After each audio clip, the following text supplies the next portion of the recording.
As the cost of living rises, the National Treasury presents a 3.6 trillion bill budget allocation for the year 2023-2024 to the National Assembly for approval. Public service unions have argued that this will overburden employees who are struggling with the high cost of living. My name is Rashid Mohammed. Just to speak to the current unfolding scenario around taxation and looking at the aspiration of many Kenyans that were expected from Kenya Kwanza. In fact, it's like we are being pushed to the corner because it's like, the promise is turning to be taxation. And this is a system of government that came to power on the premise of ensuring that, people at the bottom will come up. But you see now, the issue around taxation and the debate, the discourse around that is that, you see, everything is almost taxed. So we are, instead of becoming, reducing the tax burden, actually we are increasing the burden. So because we are taxing almost everything, even digital markets, for example, for our youth, is going to be taxed. Of course, let's say, for example, now the taxation around the civil servants, the 3% that is going to the housing scheme. All these things and comparing it with the kind of inflation we are going through, I think this is a bit unfair. And fairly speaking, the government needs to redo its game and go back to the drawing board and not disappoint Kenyans. Yes, my name is Geoffrey Koskei.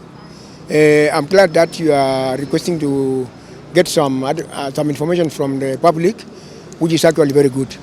In fact, it is taxation purposes which the president is. In fact, the problem which is happening in Kenya today is that the president is actually trying to develop this country. Like now, these affordable houses, you cannot build those houses. The government cannot build the houses without the income. They need some money to do that building of the houses, because actually these houses, it is actually for you.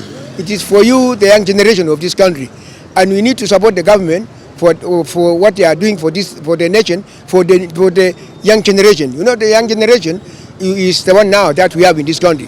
They are the one now we are looking forward for them, because they are the leaders of tomorrow. And we cannot live for the years of 1960, 1970. Things change. Like even in United States of America and other developed countries, in Germany, the government cannot run without taxation, without tax. It is the people, it is the public which should help the government to have some money to run the country. You cannot run the country without money. You cannot run the country because you want to pay the civil service, you want to pay the military, you want to pay the police, you want to pay the teachers. So without taxation, even in US, the country will collapse. So let us support the president, let us support the government for what he is implementing, because the implementation that he is doing now is good for this nation of Kenya. Thank you very much. And another thing which is going on now, it's the press. The press is the one which is fighting the government. Why is the press fighting the government? Because the press is they are supporting the opposition. They are supporting the opposition, like they are Simio to fight this government. It is not very good. If you fight this government, if the government is fought, you see there is war now in Sudan, and that war which is in Sudan, it is not good for Sudan, because there is no Sudan now. In few months' time, Sudan is not going to be there.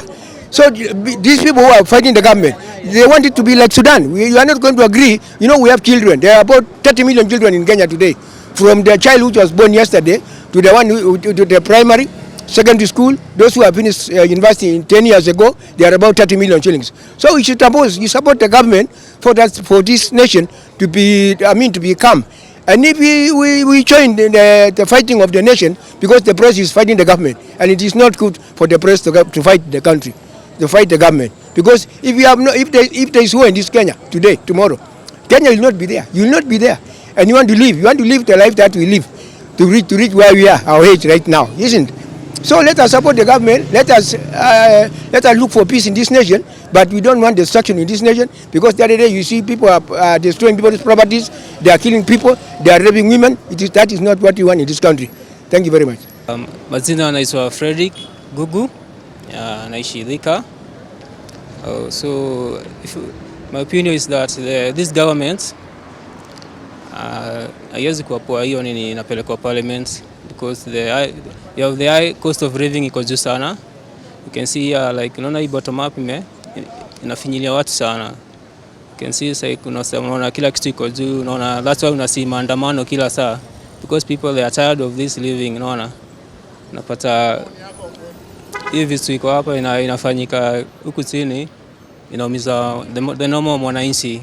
Unaona unapata hata saizi unaona hata everything imego high. Unaona hata saizi unaona children are going back to school, but unapata wazazi hawana ile fee ya kulipa school fees. Sasa unaona hii gava inafinyilia the normal mwananchi. Unaona maisha imekuwa ni ngumu sana, so they have to change something. Unaona they have to do something. Maisha atisi ikuwe fair pale. Unapata hata huyu mtu mzazi akienda pale ameenda pale, maybe ameenda kufanya kibarua, anapata analipwa like 200 shillings. Hiyo atanunua pale unga, aze tu kununua unga na amalize kila kitu. Unaona hiyo budget itakuwa imeisha hiyo. Tena kesho kiamkia pale apatiwa 200, unapata hiyo zimsaidia. Mpata huyo mtu pale life yake maybe ako na goal pale, want to achieve something, inakuwa ngumu sana. Unaona atazidi tu kupata ile loan tu, kuchukua loan, ila kitu anafanya pale yenye anapata pesa tu ni ya loan. Unaona huyo mtu hawezi grow. Sasa tunaona at least we need the changes pale. Unaona at least tuweze pia siku benefits. Unaona kila kitu inakuwa ngumu sana, so this government naona kama tunafinyiliwa sana. Jina ni Brian. So about your budget, I think labda wange consider some of the proposals, maybe they do away some of the proposals, kama some of those proposed tax hikes, because already the cost of living is quite high. Yeah, so it's just an extra burden on your average Kenyan. Na I think if it's possible, members of parliament waangalie tu kama they can do away with it. They just consider the normal Kenyan and do away with some of those taxes.